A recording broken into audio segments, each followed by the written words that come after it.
I was standing in the departure hall of Madrid's international airport, the tiled floor gleaming under harsh fluorescent lights, my 2 suitcases stacked neatly by my side. I checked the clock above the gate once more, waiting for the familiar figure of my son who promised he'd be there with the tickets. Families bustled around me, children tugging at parents, couples wheeling shiny luggage. The air thick with chatter and the sharp scent of coffee from the nearby kiosk. My phone buzzed in my hand. At last, I thought, lifting it to my ear with a smile. But the voice that came through wasn't the one I expected. "Dad," Emilio said, his tone clipped, too calm. "We're already on the plane." For a moment I didn't understand. My heart tripped over itself. "What do you mean?" I asked, though my voice already knew the answer. Then I heard her laugh, soft and cruel in the background. Camila, his wife. A sound like a secret shared at my expense. "You're not coming," Emilio continued. "You'll be fine at home. We need this vacation for ourselves." My grip tightened on the handle of my suitcase. People walked past me, their voices blurring. The world felt suddenly narrow to the phone pressed hot against my ear. I whispered his name, but the line clicked dead. I stood there, numb, the boarding gate flashing its final call, an airline worker ushering the last passengers forward. My knees felt heavy as if cemented to the floor. My suitcases leaned silently against my leg, travelers brushing past with sympathetic glances though they couldn't know, the betrayal cutting through me sharper than any blade. Emilio had promised this trip would be about family, about healing the distances that had grown. He had talked about sunsets by the sea, laughter shared over dinners, a new beginning, and I had believed him. Like a fool, my throat burned as I swallowed the sting rising. I forced myself to move, dragging the suitcases behind me, their wheels rattling on the polished floor. I walked out of the terminal and into the cool night. The air smelled faintly of jet fuel and rain. The taxis lined up in a row, drivers calling for fares. I slid into the back seat of one, my voice barely steady as I gave my address. The ride back home stretched longer than it should have, the neon lights of the city casting fractured colors across the wet pavement. I leaned my head against the glass, watching storefronts blur, my chest tight with a mix of shame and rage. I replayed his words, the laughter behind them, every sound like salt in an open wound. I had given him everything, my time, my savings, my trust. After his mother passed, it had been just the 2 of us. I worked double shifts to keep him in school, to cover his rent when he was starting out, to help him build the life he wanted. And this was the return, abandonment wrapped in cruelty. At home the silence pressed heavy against me, the house too large, too empty, the pictures on the wall mocking me with frozen smiles. There was Emilio as a child, holding a kite in a summer field.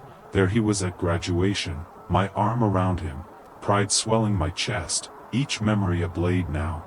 I set the suitcases by the door and dropped into my chair. The leather creaked beneath me, my hands shaking as they covered my face. For a long time I sat there, listening to the hum of the refrigerator and the faint tick of the clock, until the anger began to rise, not hot and wild but slow and steady, a cold current running through me. They had left me like baggage unclaimed, laughing as the door closed, but I wasn't powerless, not yet.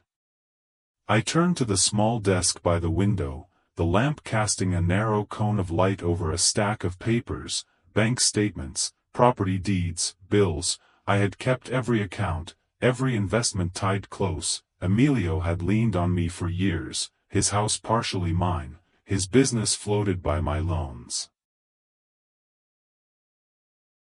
I stared at the numbers, the signatures in ink, the truth spread out before me.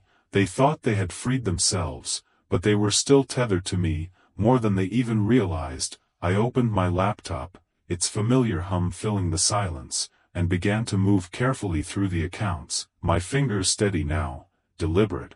One by one I shifted funds, closed access, froze lines of credit. Each click another cut into the life they had built. By the time the clock struck 3, the silence of the house had changed. It no longer pressed down on me. It felt charged, alive, the balance shifting. I closed the computer and leaned back, a long breath escaping my chest. For the first time since the airport, I felt steady. I whispered into the quiet, "Let them feel what it's like to be left with nothing." Morning came gray and damp, the street outside slick from rain. I brewed a pot of coffee and sat at the table, the bitterness grounding me as the phone buzzed across the wood, Emilio's name flashing on the screen. I let it ring once, twice, then answered. His voice rushed in sharp, "Dad, what's going on? Our cards aren't working. The hotel says the payment failed." I said nothing, only listened to the panic tighten his words. Then Camila's voice drooled, shrill, accusing, "Did you cut us off? This isn't funny, we're stranded." I closed my eyes, letting their desperation pour through the line, then hung up, the silence afterwards sweeter than any apology could have been. The calls kept coming, messages piling up, each one more frantic, more venomous. "Dad, we can't eat. Dad, we're stuck. Why would you do this? You're ruining us." I played them back in the quiet of the night, each word a strange comfort, proof that the balance had shifted. For years I had bent under their weight, financing their comforts, forgiving their disregard, but now it was their turn to taste emptiness.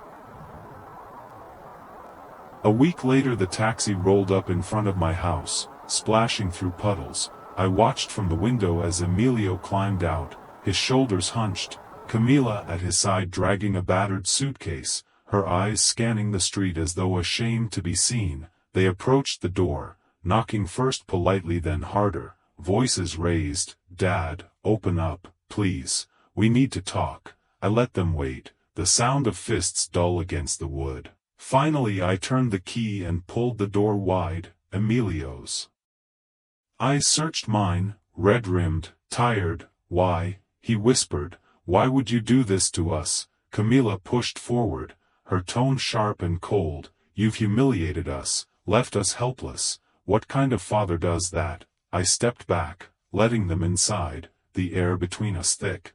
I moved to the kitchen, poured myself coffee, the dark liquid steaming in the quiet, then turned to face them. "I did everything for you," I said, my voice steady. "I built your life, paid your bills, gave you the chance to stand tall, and how did you repay me? By leaving me at an airport like a burden, laughing as you shut me out. Now you know what it feels like to be abandoned. Now you know what it means to lose everything you leaned on." Emilio's face crumpled, shame flickering but buried quickly under pride. He looked away, Camila's glare sharpened. But no words came, silence stretched heavy between us. I placed an envelope on the table, the edges worn, inside enough cash for them to find a small place, nothing more. "This is all you'll get from me," I said. "From now on you stand on your own or not at all." Emilio stared at the envelope, his jaw clenched. Camila grabbed his arm, muttering, but he said nothing, the fight gone from him. They gathered their bags, walked to the door, paused as though waiting for me to call them back. I did not. The door shut with a hollow sound, leaving only quiet.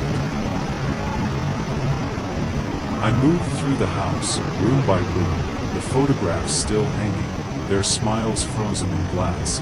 I took each one down, set them face down on the shelf, the silence around me no longer heavy but clean, the air easier to breathe. I sat by the window, the keys in my palm, watching the clouds break apart to reveal a streak of gold sunlight. For the first time in years the house felt truly mine, no longer a place of giving without return, but a place of strength. I whispered to the empty room, "No more," and felt the words settle deep, final.